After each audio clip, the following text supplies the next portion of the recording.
you have basically to master two primary skills. You must know how to select and connect. Those are the skills of relationship, selection and connection. And you've got to find a way to constantly improve the amount of joy, passion, nourishment that's happening within you and the person you're in a relationship in. If you want to have not just a lover, a husband, a wife, a boyfriend, a girlfriend, whatever your language is, if you want more than that, you want a raving fan. A raving fan is somebody, if you were going to use a business metaphor, since there's so many business owners in the room, satisfies customers, leave. I'll say it again. Satisfies customers, leave. If they get a much better deal, much better opportunity, they'll leave. But a raving fan customer never leaves. And I'll give you a good metaphor in business. Apple computers did everything it could do to screw up, and upset their customer base years ago, didn't they? In fact, they almost went under. They didn't make enough software. And a lot of companies and people that were Apple lovers. Now, people who use Microsoft, those individuals, how do you feel? Who uses Microsoft products and services? Great. And give me an emotional sound for how you feel about that company.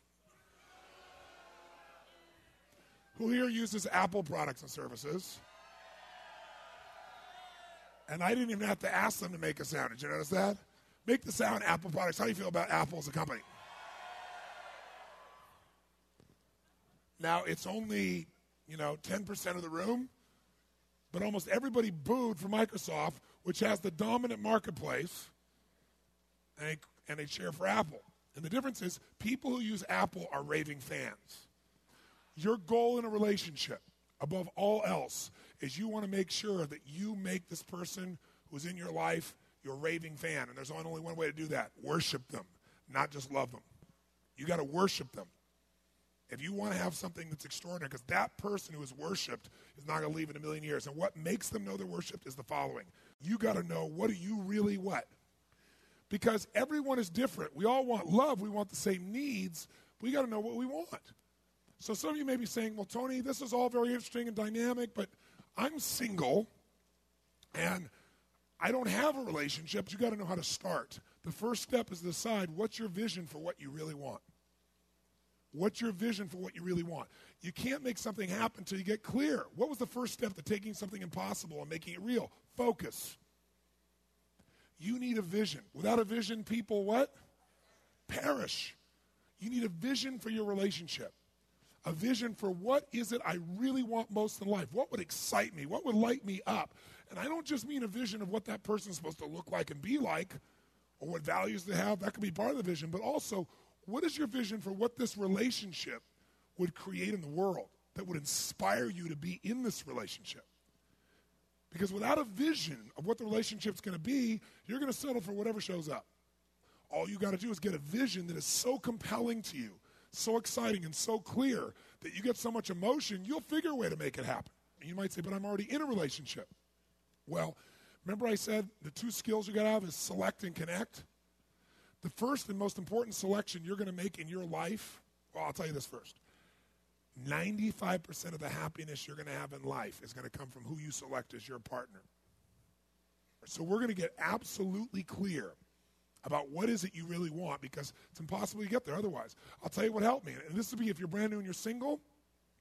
The best way to do this is you sit down, you write down every single thing on earth you could ever want in the ultimate partner in life, your ultimate mate, your ultimate lover. Mental, emotional, physical, spiritual, the way you guys would pitch and catch, what you would do together, how you'd share.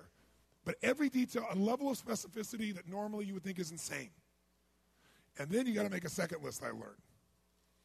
And I did this years ago. I made this list, and I read it. It was pretty cool. And then I got in a relationship, and in that relationship, I kind of let it grow because of what most people get in relationship with. I didn't select consciously. What makes a relationship work is things in common. Similar values, right? Similar dreams or goals or loves or desires. What makes a relationship work is having things in common, because what that gives you is the emotion of certainty that allows you to open up and connect. People like people who are like whom? Themselves. So you like this person, And you have certainty about this person. You have connection with this person because you have a connection through interests or values. And you have certainty because, hey, they're like me. So what makes a relationship work is things in common. What makes a relationship passionate is uncertainty, not knowing, and differences. This is the critical understanding. Can you have both in a relationship simultaneously? Yes or no? Yes, but most people pursue one aspect of their needs, like in the beginning they want the variety and the uncertainty and the excitement that comes with that. And this person's so different than me, and so it excites me because I'm quiet and they're loud and intense and playful.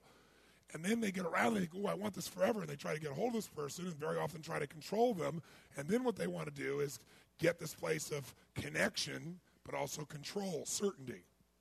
And they try to make their spouse, their boyfriend, their girlfriend, their husband, their wife like them. All their being loud before was exciting. Now it's loud. That they were doing in the very beginning. But now you're irritated by it. And if you reinforce somebody or you punish them for being a certain way and try and make them like you, you will have a great friend and no passion. And they'll never go back to the way they were because they don't want to lose love, or they've been rejected so much, they don't want to be in that place. They start to protect themselves. There's a way to have both. It's learning how to honor those differences and enjoy those differences. Now, some of those you already honor and enjoy, but if you're going to honor and enjoy them in some areas are inconvenient. You don't like them, but you got to learn to love what you didn't like. So, but are there some things that are so different than you that they would destroy a relationship? Yes, like you have certain values that are the core of who you are, and if somebody has the opposite, it'd be pretty hard for you to really sustain a quality relationship.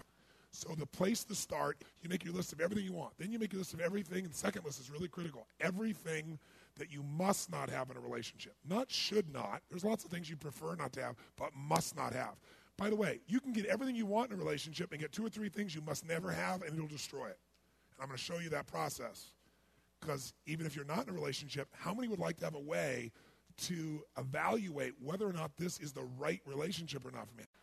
And it saved my life to have the ability to do that. But I'll tell you the first thing I did, I thought everything in my life that I've ever created, I went back and did what I asked you to do. What did I create that was impossible? How did I do that? I began to think about it. I always started by focusing on what I wanted, not where I was. Isn't that true? Only focus on what you want to create. So I said, okay, what am I committed as a soul to have in a relationship with a woman?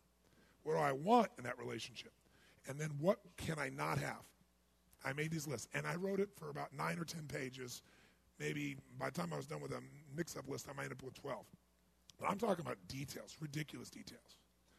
And then, interestingly, as I read that, I knew what I had to do because I could look at that list, and I did one more thing. I wrote what I must have in a relationship, mental, emotional, physical, spiritual, everything. What I must not have in a relationship with a woman. And then my third one was, what kind of man would I have to be to attract that quality of woman? Instead of saying, how come I don't have this person? Because if you focus on the outside, it'll always be screwed up because you'll always blame somebody else. So I went, okay, clarity first. What do I need? What am I committed to? What do I want? And clarity, what must I be for that type of person to be in my life? How many follow these steps?